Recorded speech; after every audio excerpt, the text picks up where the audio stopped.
এই ডিভাইসটা মাত্র 11,000 টাকা প্রাইস পয়েন্টের একটা ডিভাইস, বাট দেখে বোঝার কোনো উপায় নেই যে এটা এতটা কম দামি একটা phone.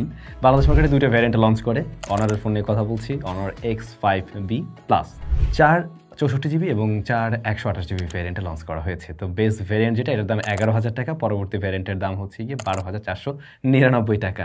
But to be very honest, এটার রিয়ার প্যানেলটা দেখতে খুবই সুন্দর এবং প্রিমিয়াম একটা ভাইব ক্রিয়েট করে, লেদার টাইপের একটা ফিল দেয় যদিও, তবে এটা প্লাস্টিকে তৈরি, এই টেক্সচারটার কারণে মূলত এমনটা লাগছে। এবং ফোনটার বিল্ড কোয়ালিটিও বেশ ভালো মনে হয়, হাতে নিলে ওই ফিলটা আপনি পাবেন। বডি ফ্রেমটাও প্লাস্টিক, মূলত এটা ইউনিবডি ডিজাইনের একটা স্মার্টফোন। রিয়ারের ক্যামেরা সেটআপটা দেখলে আপনার কাছে মনে হতে পারে যে চারটা ক্যামেরা রয়েছে। ক্যামেরা কিন্তু ভাই আছে একটাই কাজের, আরও একটা আছে সহকারী সেন্সর।